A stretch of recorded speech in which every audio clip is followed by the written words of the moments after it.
Muy buenos días nuevamente. Están con frío, ¿no? Nos ha agarrado el clima de nuevo, se ha enfriado. Tú dices frío, yo estoy sudando. Algunos están resfriados, varios se han resfriado, vienen las enfermedades estomacales también. Pero hay que animarnos, hemos venido a alabar a nuestro Señor, a escuchar su palabra en esta mañana. Muchos niños, la verdad que cada vez que veo a los niños me alegro mucho. La verdad que es una bendición que ellos puedan tener un tiempo también de escuchar el mensaje en su idioma, ¿no? Adecuado a su edad. Así que traigan a los niños para que puedan recibir también la palabra del Señor. Recordemos que la escuela dominical es importante porque es el futuro de nuestra iglesia. Como dijo Fanny, vamos a hablar el tema de Dios nos ve con claridad y para eso les invito a que abramos nuestras Biblias en Jeremías, capítulo 24.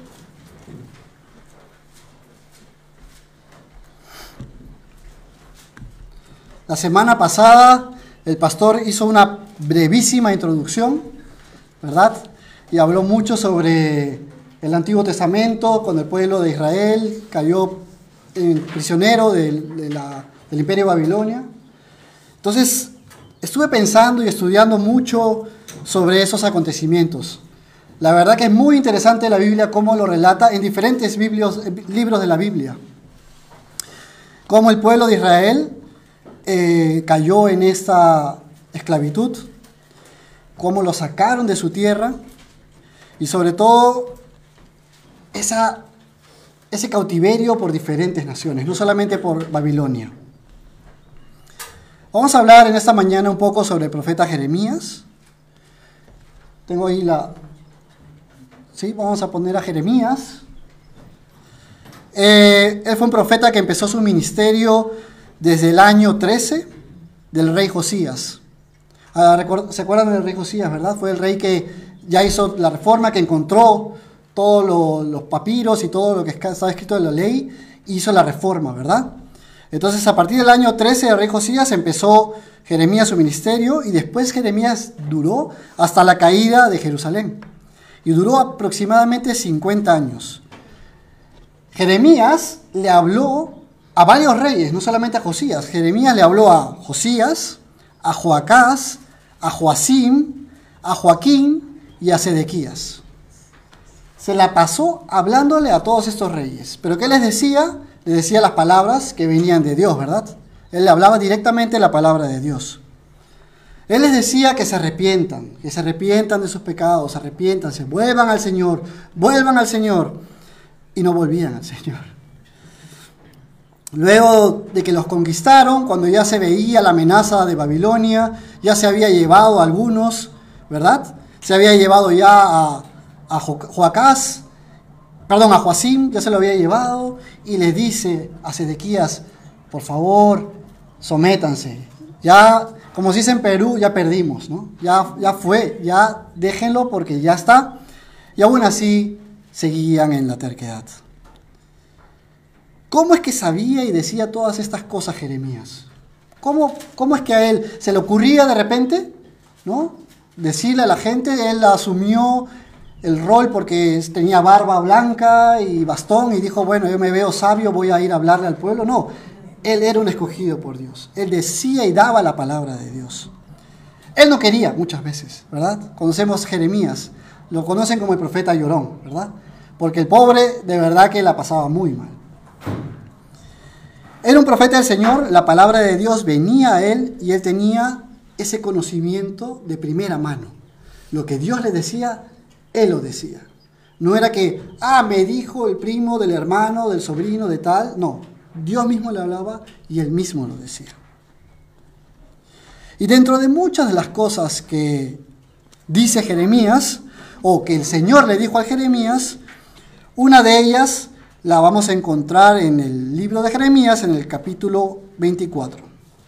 Ya estamos ahí, ¿verdad? Dice, la señal de los higos buenos y los higos malos.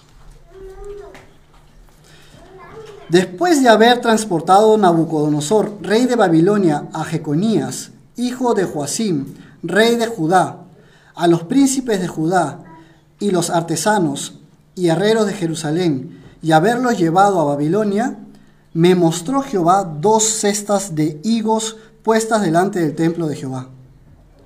Una cesta tenía higos muy buenos, como brevas, y la otra cesta tenía higos muy malos, que de malos no se podían comer. Y me dijo Jehová, resaltando, y me dijo Jehová, ¿qué ves tú, Jeremías? Y dije, higos buenos, y malos, muy malos, que de malos no se pueden comer. Y vino a mí palabra de Jehová diciendo, así ha dicho Jehová, Dios de Israel, como a estos higos buenos, así miraré a los transportados de Judá, a los cuales eché de este lugar, a la tierra de los caldeos para bien. Porque pondré mis ojos sobre ellos para bien, y los volveré a esta tierra, y los edificaré, y no los destruiré. Los plantaré, y no los arrancaré, y les daré corazón, para que me conozcan que yo soy Jehová, y me serán por pueblo, y yo les seré a ellos por Dios, porque se volverán a mí de todo su corazón. Y como los higos malos, que de malos no se pueden comer, así ha dicho Jehová, pondré a Sedequías, rey de Judá, a sus príncipes y al resto de Jerusalén que quedó en esta tierra, y a los que moran en la tierra de Egipto.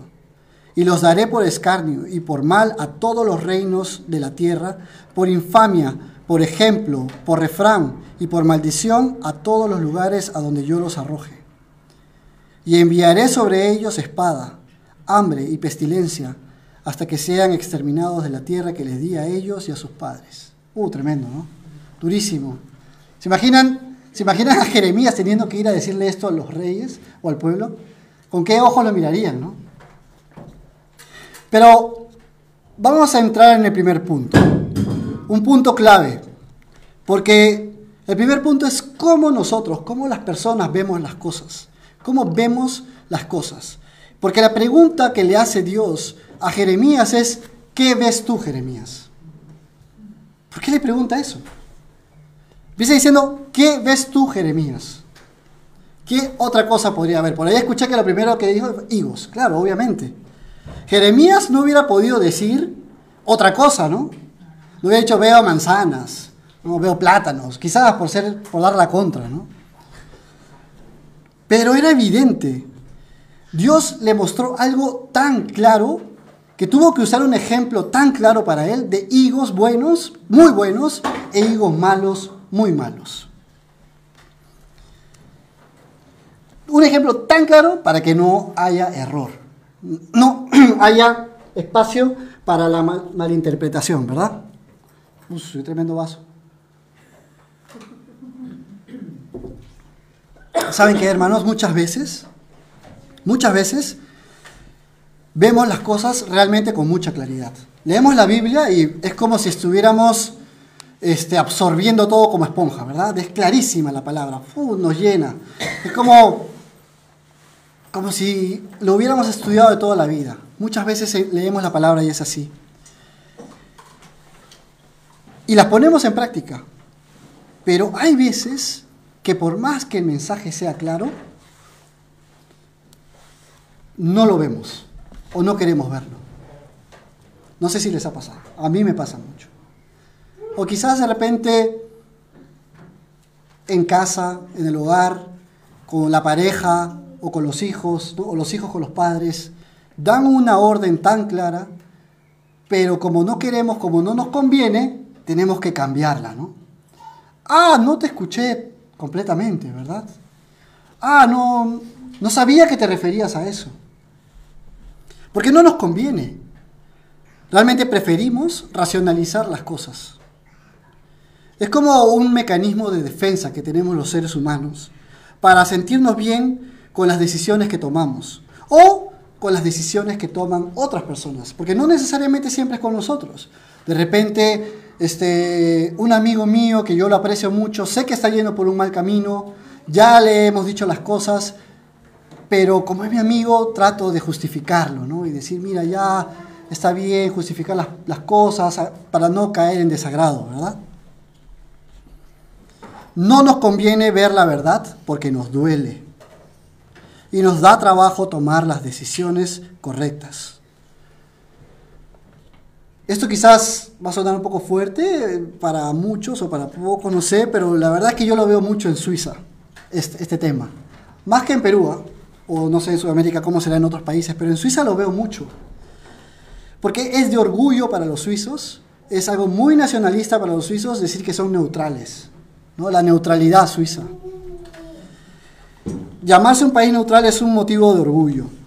Y por ese motivo de neutralidad muchas veces, no digo siempre, pero muchas veces no pueden decidir ni lo bueno ni lo malo, porque tienen que ser neutrales, ¿verdad? No deciden si es bueno o es malo. Bueno, para todos igual. Oye, pero lo que ellos están haciendo es mal. Sí, pero como ustedes pueden hacer esto, para ellos también. Neutralidad. ¿Qué dice la palabra sobre eso? Santiago capítulo 4, versículo 17. Y al que sabe hacer lo bueno y no lo hace, le es pecado. Eso es clarísimo, eso lo conocemos, ¿verdad? Que sabe hacer lo bueno y no lo hace, le es pecado. Apocalipsis 3:15. Yo conozco tus... Este también es fuerte y lo conocemos. Yo conozco tus obras, que ni eres frío ni caliente. Ojalá fueses frío o caliente, pero cuando eres tibio y no frío ni caliente, te vomitaré de mi boca. No me estoy refiriendo, hermanos, a Suiza, por si acaso. Estoy tomando como un ejemplo a Suiza. Y estoy diciendo que muchas veces las personas somos así. Somos neutrales. Preferimos no meternos en problemas. Preferimos no decir las cosas. Preferimos no hacer las cosas. Porque no nos conviene en ese momento.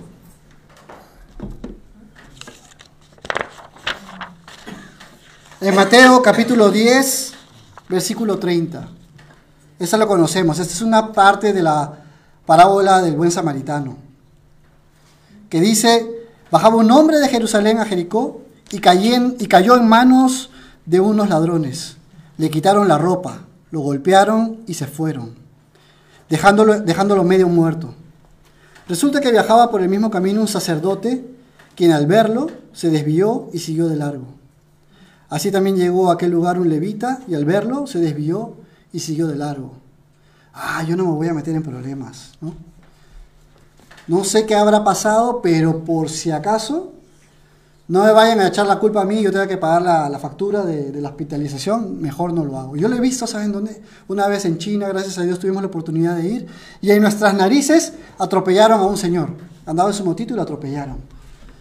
Y estábamos al lado y, bueno, China no hay lugar donde no esté lleno, ¿no? Y nadie se movía a levantarlo. Nadie. Y nosotros mirábamos y era como que, pero qué raro, ¿no? Y pasaban por el lado, era como el buen samaritano, ¿no? Pasaban por el lado y no lo levantaban. Y nos entró la duda. ¿Por algo no lo levantarán? ¿Qué pasará? ¿Qué será?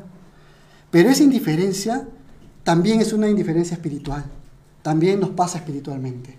No nos preocupa de cómo está nuestro hermano. No nos preocupa de cómo está nuestra pareja. No nos preocupa de cómo están nuestros hijos. Ya nos cansaron nuestros hijos. Ya no nos preocupan lo que está pasando por ellos. Y sobre todo, ya no nos preocupamos por nosotros mismos. Dios siempre, siempre nos muestra las cosas con claridad. Dios no nos quiere poner trampitas para que, se equivocaron, no era así. No, Dios nos pone las cosas con claridad. Somos nosotros quienes complicamos las cosas y buscamos nuestros intereses. Ustedes conocen la historia de Acán, del pecado de Acán. Cuando estaba el pueblo yendo a conquistar la tierra prometida, Dios les dice, no tomen nada del botín, no tomen nada. Maten todo, destruyan todo, quemen todo y no toquen nada. Vamos a abrir Josué 6. Josué capítulo 6.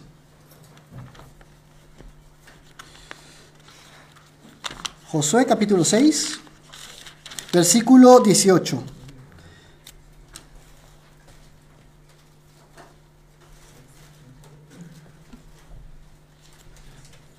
Carlos, por favor, ¿podrías mutear el teclado?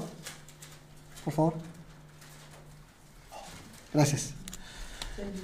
Josué 6, 18. Dice, pero vosotros guardaos del anatema, ni toquéis, ni toméis alguna cosa del anatema, no sea que hagáis anatema el campamento de Israel y lo turbéis. ¿Está claro esta orden? ¿Está clara? Está clarísimo, ¿no? Es como si Dios les preguntara a ustedes, ¿qué ven? ¿Qué ves tú, Fanny? ¿Qué ves tú, Alex? ¿Qué ves? ¿Qué te estoy diciendo? No tome nada. No tome nada. ¿Y qué fue lo que hicieron? Capítulo 7, 1. Pero los hijos de Israel cometieron una prevaricación en cuanto al anatema. Porque Acán, hijo de Carmí, hijo de Sabdí, hijo de Sera, de la tribu de Judá, tomó del anatema y la ira de Jehová se encendió contra los hijos de Israel. ¿Había algo que no era claro en eso? No, era claro. No tomen nada. Y lo tomó. El pecado de Saúl. Otra buenísima. Primera de Samuel 15, del 20 al 21. Primera de Samuel, capítulo 15, versículos del 20 al 21.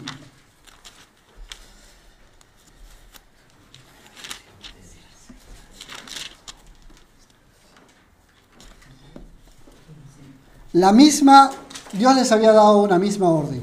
No se queden con nada. Destruyan todo. Quemen todo. Y entonces Samuel le dice, ¿por qué has cogido? ¿Qué pasó? Y él responde, antes bien he obedecido la voz de Jehová y fui a la misión que Jehová me envió y he traído a Agag, rey de Amalec, y he destruido a los amalecitas. Mas el pueblo tomó del botín ovejas y vacas, las primicias del anatema, para ofrecer sacrificios a Jehová, Dios en Gilgal.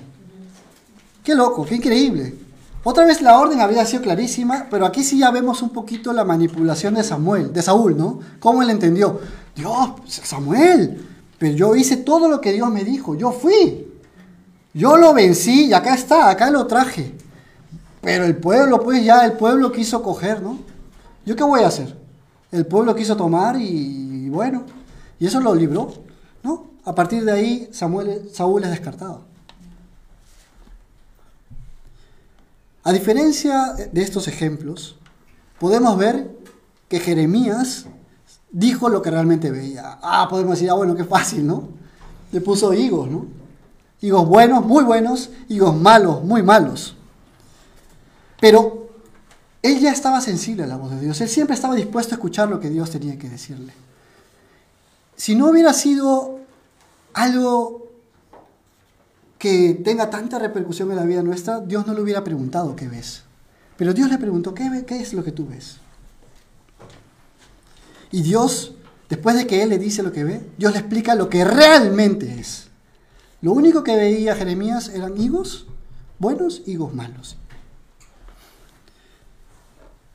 Podríamos decir que Jeremías tenía más motivos en dejar de ver las cosas con claridad y rebelarse con el Señor. Quizás él decía, ya más o menos me imagino lo que Dios quiere decir. Esas son las personas buenas, las personas malas, pero lo voy a cambiar un poquito, ¿no? No, él, a pesar de que tenía razones, él dijo lo que veía. En todo su ministerio, Jeremías nunca fue escuchado. Lo metieron en un pozo, lo metieron preso. El pobre Jeremías ya no sabía qué hacer. Podría decirse que su ministerio fue un fracaso realmente. Pero él estaba dispuesto a escuchar y ver con claridad lo que Dios quería decirle. Y cuando nosotros, al igual que Jeremías, buscamos ver las cosas de Dios como Dios quiere que la veamos, Dios nos va a dar la sabiduría y Dios nos va a dar las capacidades para entender lo que Él quiere decirnos y para comprenderlas. Y Él nos revela las cosas como son. Y por eso vamos a pasar al punto número 2, que es cómo Dios ve las cosas.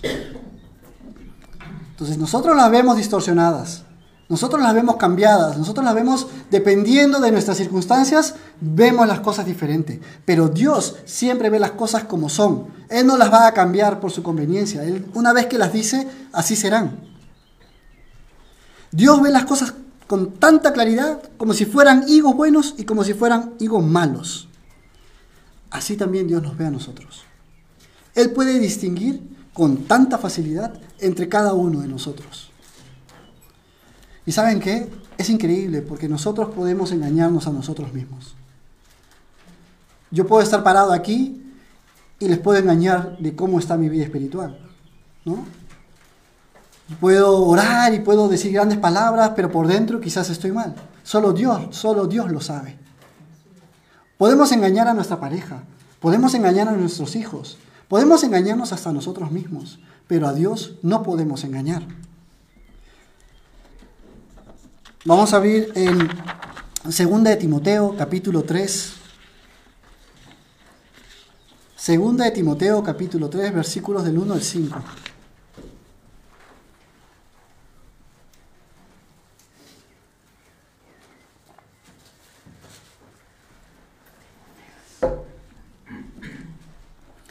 También debes saber esto, que en los postreros días vendrán tiempos peligrosos, porque habrá hombres amadores de sí mismos, ávaros, vanagloriosos, soberbios, blasfemos, desobedientes a los padres, ingratos, impíos, sin afecto natural, implacables, calumniadores, intemperantes, crueles, aborrecedores de lo bueno, traidores, impetuosos, infatuados, amadores de los deleites más que de Dios, que tendrán apariencia de piedad, pero negarán la eficacia de ella. A esto se evita.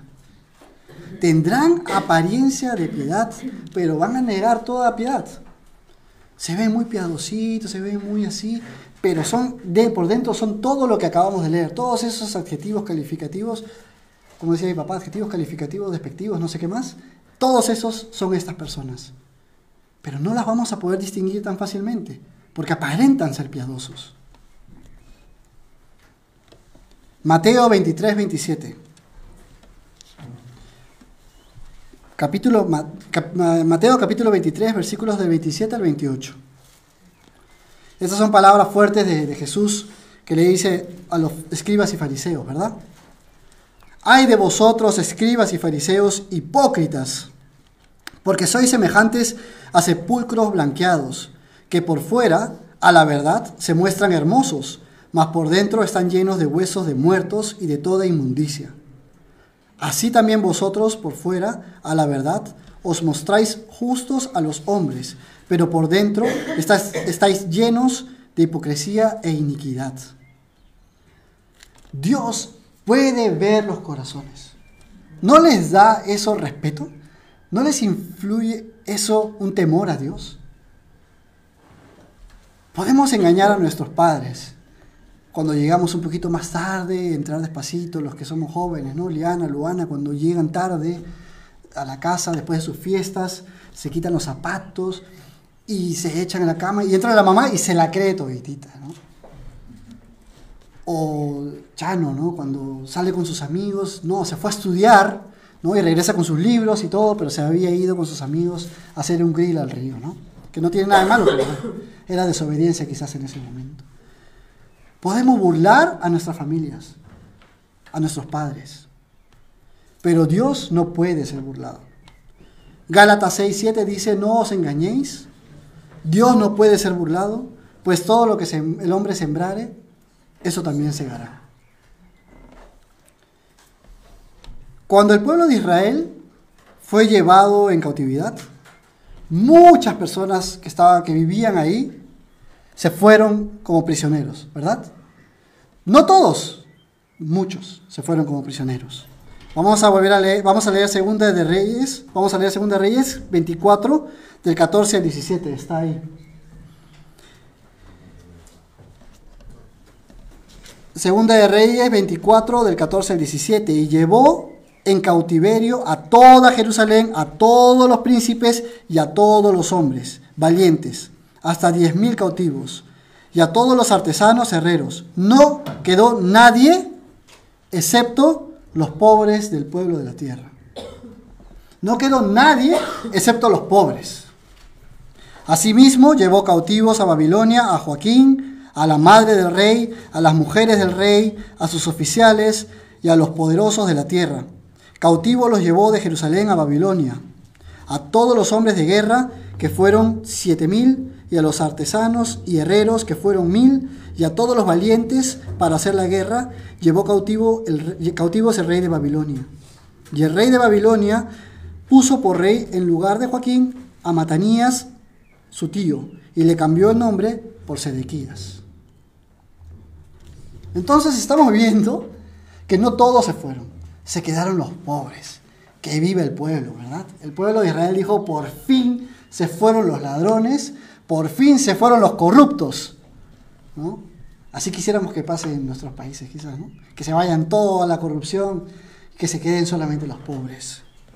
Aparentemente las personas más beneficiadas serían las que se quedaran en sus casas. El pueblo que se quedó en Israel, aparentemente entre nuestros ojos humanos, son como que los buenos, ¿verdad? Y mucho más los nuevos gobernantes. El Sedequías dirá, oh, ahora soy rey, ahora ocupé el lugar de rey. Nunca hubiera podido ser rey porque era el hermano del rey, pero ahora soy el rey. Humanamente se podría decir que Jehová barrió con todo lo malo y dejó a los buenitos en casa, los pobres, los inocentes, los buenos higos. Pero eso fue lo que realmente hizo el Señor. Nuestros ojos están viendo con claridad. Los ojos del Señor miraban de una manera distinta. ¿Cuáles son los higos buenos? Muy buenos. ¿Qué fue lo que realmente vio el Señor? ¿No? Los higos buenos, muy buenos. En el capítulo 4, versículo 4 de 24 de Jeremías dice, y vino a mí palabra de Jehová diciendo, así ha dicho Jehová Dios de Israel, como a estos higos buenos, así miraré a los transportados de Judá, a los que se fueron de Judá, a los que se fueron cautivos, ellos son los higos buenos, a los cuales eché de esta tierra, a los cuales eché de este lugar a la tierra de los caldeos para bien, porque pondré mis ojos sobre ellos para bien, y los volveré a esta tierra, y los edificaré, y no los destruiré, los plantaré, y no los arrancaré, y les daré corazón para que me conozcan que yo soy Jehová, y me serán por pueblo, y yo les seré a ellos por Dios, porque se volverán a mí de todo su corazón. ¿Se hubieran imaginado esto? O sea, yo cuando leía esto, para mí era como que, bueno, ya los que se quedan, obviamente son los buenos porque esa tierra era la que Dios le había prometido a su pueblo. ¿Era realmente la tierra? ¿Era realmente el pueblo que se quedaba en la tierra? ¿O era el pueblo que Dios había escogido?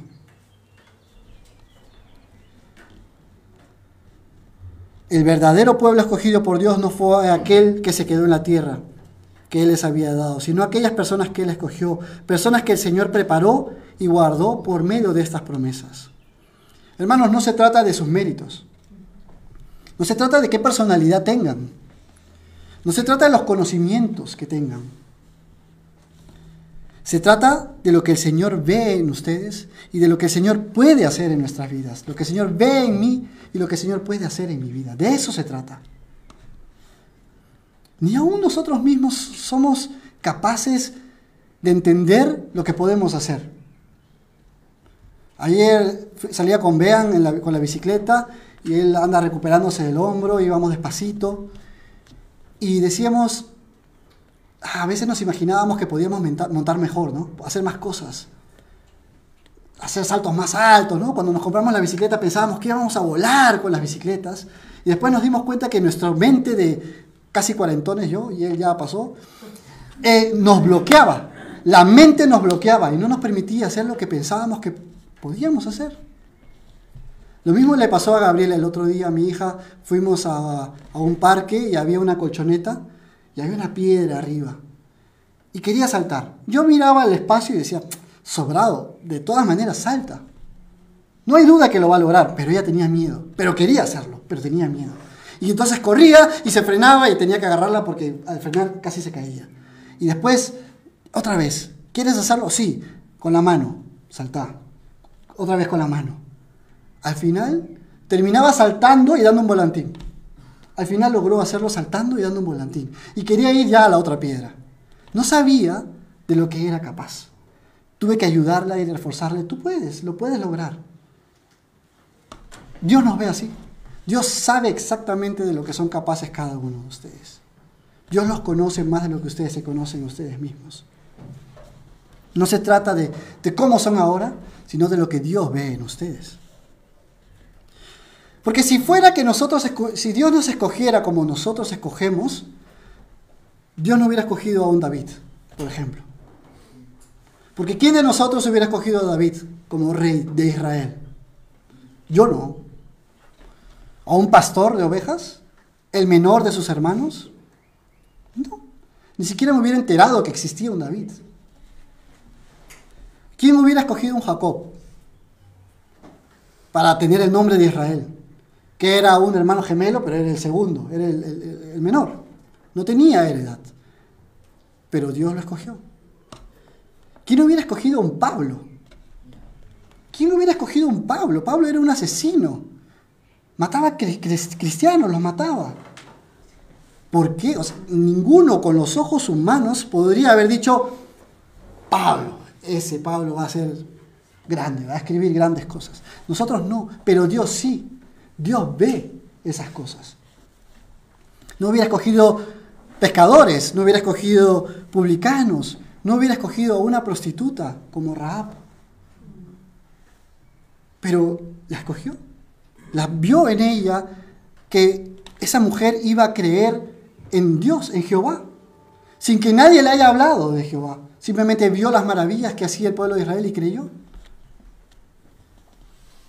Dios nos ve con tanta claridad. Y Él es quien hace la obra en nosotros. No somos nosotros, es Él. La palabra de Dios dice en Filipenses capítulo 1, versículos del 3 al 6.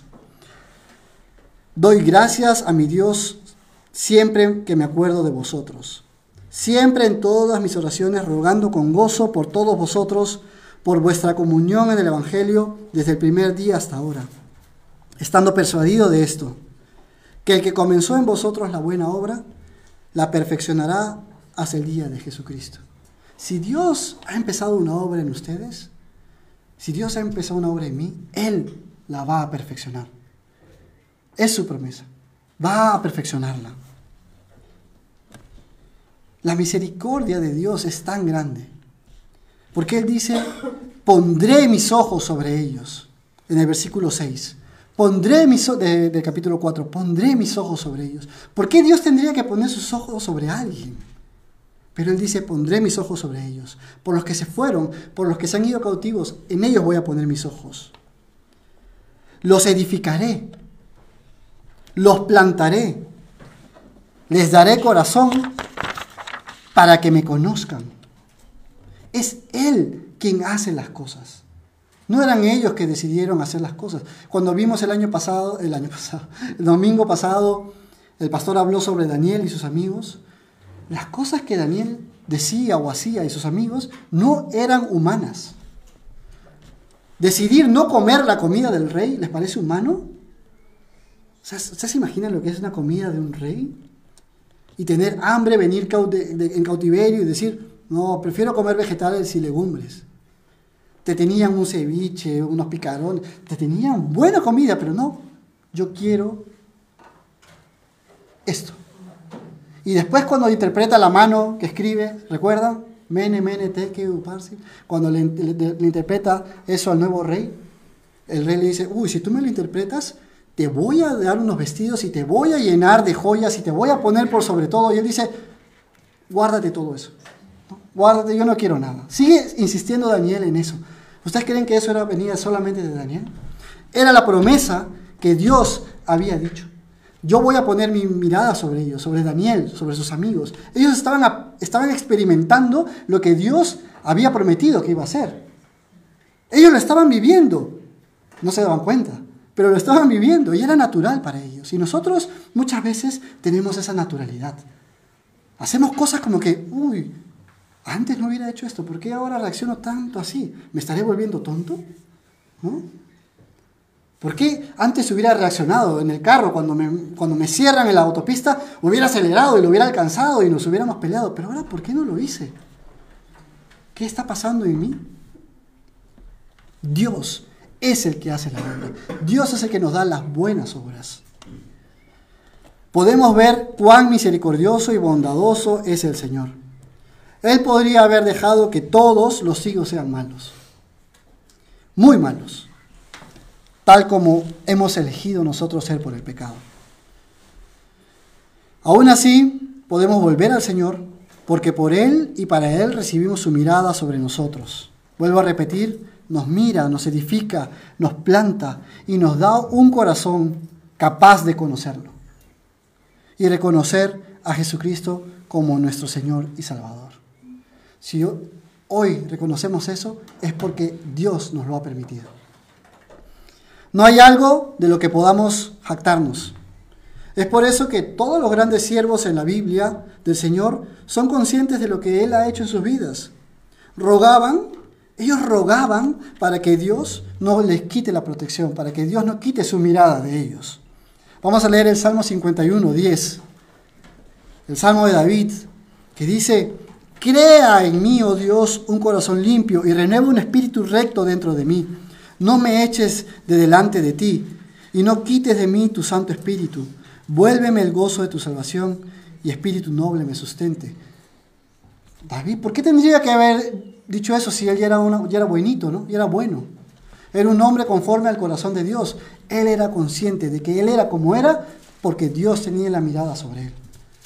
Por eso le ruegan: no me quites la mirada, guárdame, dame un corazón limpio. En el Salmo 71, David vuelve a decir en el 18, 19: aún en la vejez y las canas, oh Dios, no me desampares. Tú puedes decir: crecí toda mi vida en la iglesia. Mi papá y mi mamá siempre me trajeron a la iglesia. Yo ahora con 38 años ya nada me mueve. Ya estoy firme. ¿No? David dice: aún en la vejez. Tengo canas, pero Dios, aún viejo, por favor, no me desampares. Hasta que anuncie tu poder a la posteridad y tu potencia a todos los que han de venir, y tu justicia, oh Dios, hasta lo excelso. Él no puede jactarse de nada. Él sabe que cuando Dios se aparte de él, no es nada, no tiene nada. Primera de Timoteo, capítulo 1, versículos del 12 al 14. Pablo dice: doy gracias al que me fortaleció, a Cristo Jesús nuestro Señor, porque me tuvo por fiel.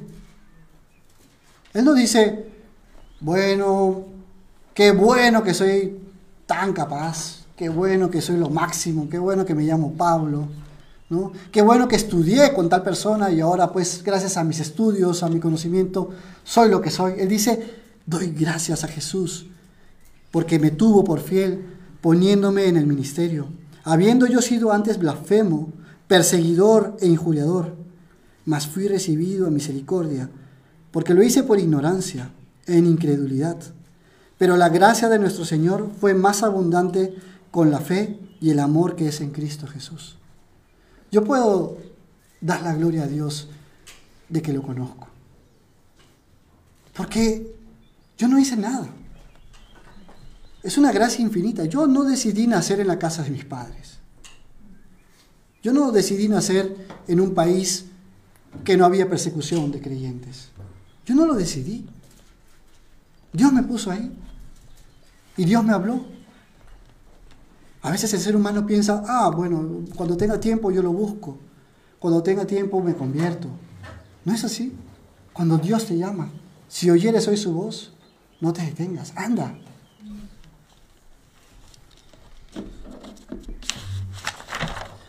En Mateo 10, 17 al 18 dice: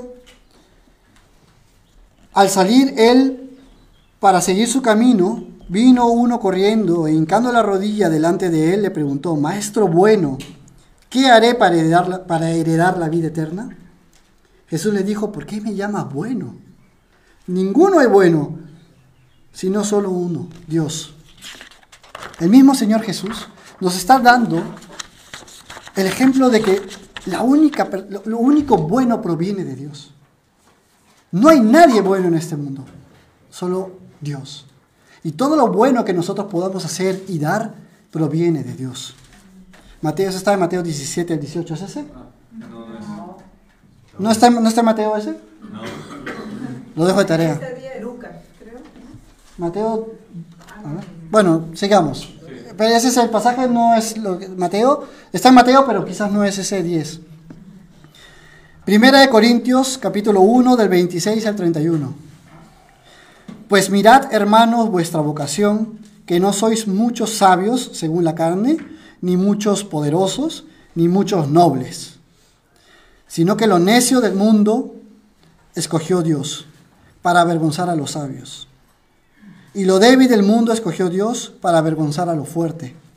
Y lo vil del mundo y lo menospreciado escogió Dios, y lo que no es para deshacer lo que es, a fin de que nadie se jacte en su presencia.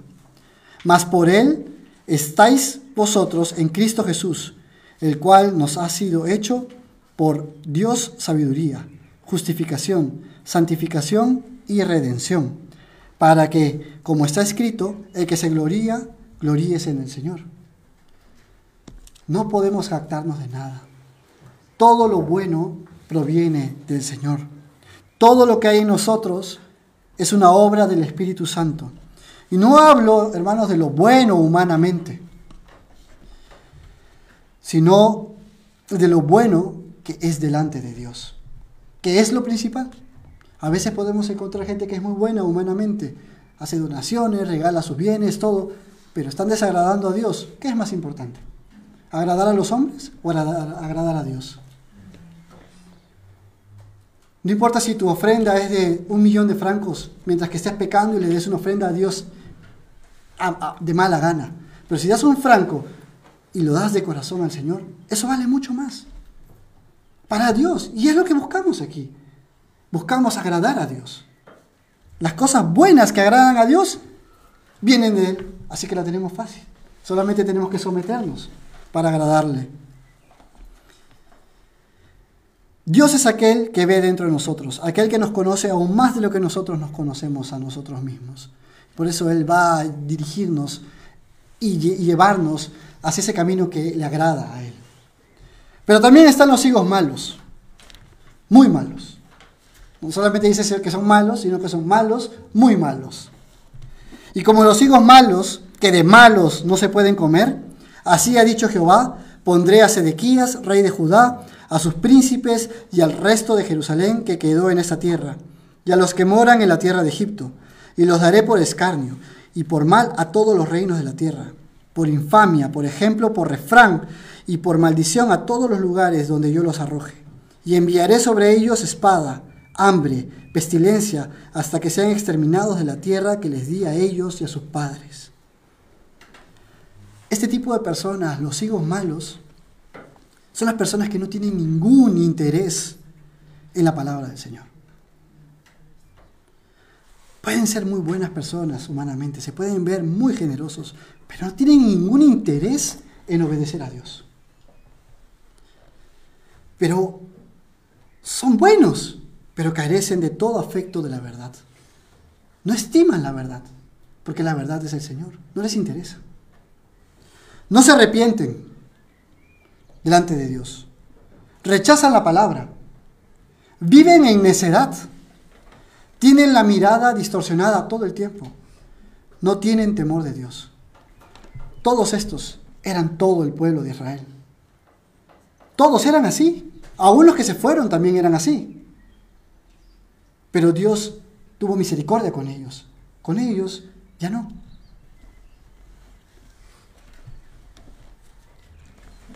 El corazón del hombre es realmente perverso y la necedad del hombre es incomprensible. 50 años diciéndoles: arrepiéntanse, vuelvan al Señor. No nos interesa, no queremos. ¿Cuántas veces te está llamando el Señor? ¿Cuántas veces escuchas lo mismo? Que el Señor te habla, pero dices: todavía no. No me gustó el tonito con que me habló el pastor. No, esa alabanza que tocan ahí no me gusta, por eso no voy a ir a esa iglesia. ¿Cuántas veces somos necios? Estamos buscando distorsionar lo que Dios nos dice. ¿Nos vamos a volver higos malos, quizás? La palabra de Jehová vino en Jeremías capítulo 21, del 1 al 7. Vamos a leerlo rápido porque si no vamos a alargar mucho, pero quiero que vean realmente lo que sucede. La palabra de Jehová vino a Jeremías, porque el rey Sedequías estaba con conflictos con Babilonia y no sabía si ir a la guerra o no. Y le dice a Jeremías: Jeremías, por favor, ¿puedes decirle a Dios, consultarle a ver qué dice? Así de increíble es la necedad del hombre. Miren bien. Dios le habla a Jeremías y va y le dice: cuando el rey Sedequías envió a él, a Pasur, hijo de Malaquías, y al sacerdote Sofonías, hijo de Maasías, para que le dijesen: consulta ahora acerca de nosotros a Jehová, porque Nabucodonosor, rey de Babilonia, hace guerra contra nosotros. Quizá Jehová hará con nosotros según todas sus maravillas, y aquel se irá de sobre nosotros. ¡Qué hipocresía!, ¿verdad? Uy, sí, Dios es maravilloso, seguro va a arrepentirse y nos va a librar. A ver, anda, pregúntale. Y Jeremías les dijo: diréis así a Sedequías: así ha dicho Jehová, Dios de Israel: he aquí, yo vuelvo atrás las armas de guerra que están en vuestras manos, con que vosotros peleáis contra el rey de Babilonia y a los caldeos que están fuera de la muralla y os tienen sitiados. Yo los reuniré en medio de esta ciudad, pelearé contra vosotros con mano alzada y con brazo fuerte, con furor y enojo e ira grande. Y heriré a los moradores de esta ciudad, y los hombres y las bestias morirán de pestilencia grande. Después, dice Jehová, entregaré a Sedequías, rey de Judá, a sus criados, al pueblo y a los que queden de la pestilencia, de la espada y del hambre en la ciudad, en manos de Nabucodonosor, rey de Babilonia, en manos de sus enemigos y de los que buscan sus vidas. Y él los herirá a filo de espada. No los perdonará, ni tendrá compasión de ellos, ni tendrá de ellos misericordia. ¡Clarísimo! No vayas a la guerra. No pelees contra Nabucodonosor. Dios te está diciendo todo lo que te va a pasar. Pero necios somos. Todas las palabras escritas en el libro de Jeremías ocurrieron exactamente como el Señor había advertido. Tanto como para los que fueron tomados de su tierra, como para Daniel y sus amigos que se fueron, Nehemías, Esdras, la palabra se cumplió para ellos. Y muchos pudieron dar gloria a Dios, pero así también se cumplió para los que se quedaron en esa tierra y heredaron un poder sin la bendición del Señor. ¿Saben qué pasó con Sedequías? Se fue a la guerra. ¡Ay, el Dios maravilloso! Ah, pero dijo algo que no me conviene. Ahora yo soy el rey, me voy a la guerra. Segunda de Reyes 25:7 dice: degollaron a los hijos de Sedequías en presencia suya, y a Sedequías le sacaron los ojos, y atados con cadenas lo llevaron a Babilonia. ¿Y saben qué? Eso nos pasa día a día, y nosotros nos cuestionamos la voluntad de Dios. ¡Qué malo es Dios! ¿No? Perdón. ¡Qué malo es Dios! Pobrecito Sedequías. ¿Qué culpa tenían sus hijos? Incluso diciendo que no tenemos nosotros opción ante un Dios que nos maneja como títeres, ¿no? A mí me encantan las representaciones griegas de sus dioses, ¿no? Porque generalmente los representan otras religiones también como dioses soberbios, ¿no? Injustos, que compiten, ¿no? Y son títeres y juegan con la gente, juegan a su antojo con el destino de las personas. Vienen y están con mujeres y tienen semidioses. Esos son los dioses que se imagina la gente. Y ese es el Dios que mucha gente se imagina que es Jehová. Pero Dios no es así. ¿O es así nuestro Señor? La respuesta para mí es claramente no. Es el hombre el que se rebela contra Jehová. Dios siempre nos va a mostrar cuál es su voluntad, cuál es su juicio ante las cosas. Pero somos nosotros los que pretendemos poder cambiar o persuadir al Señor. Creemos que lo que Él determina no es lo correcto, o está equivocado, porque Dios, como ha vivido tantos años, piensa muy antiguo, ¿no? El mundo dice que ahora puede ser lo que ustedes quieran ser, y que eso agrada a Dios. Eso es una mentira. Lo que agrada a Dios es lo que agrada a Dios, y lo que no agrada a Dios es lo que no agrada a Dios. No podemos decir que hay cosas que agradan a Dios cuando no lo son. Pero hay que amarnos. Pero el amor, usamos de pretexto el amor para cambiar lo que realmente Dios nos ha mostrado con claridad. Hay tantas cosas que no le agradan día a día en nuestras vidas. Pero ya, ¿saben qué? No nos importa más. Yo sé las cosas que no le agradan a Dios. Y quizás ustedes puedan ver dentro de ustedes y decir: sí, yo sé que esto no le agrada.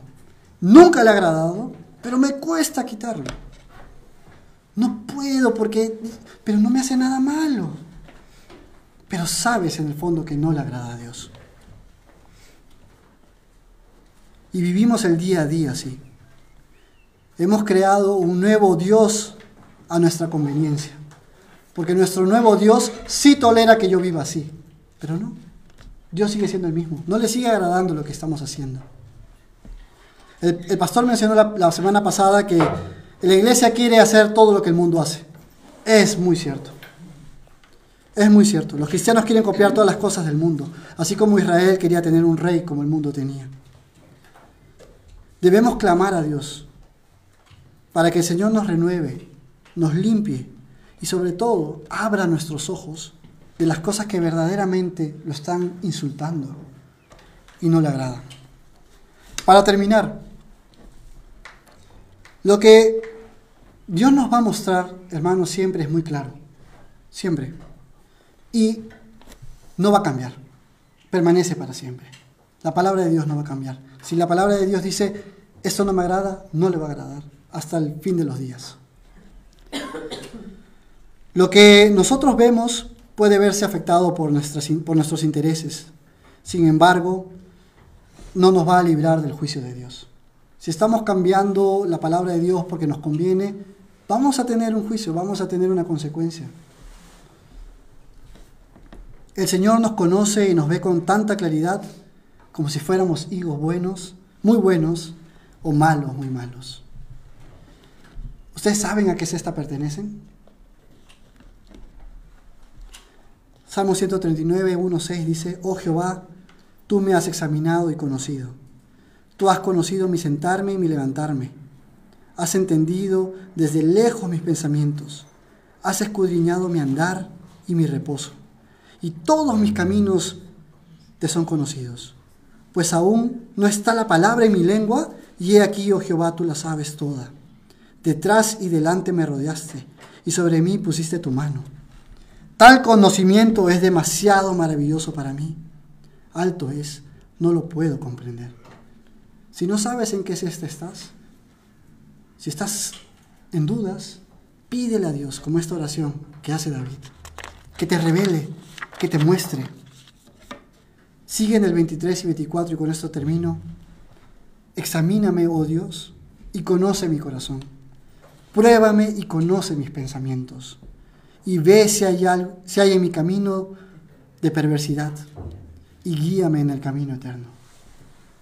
No nos confiemos, busquemos cada día al Señor, y que Él nos muestre por dónde debemos ir. Vamos a orar.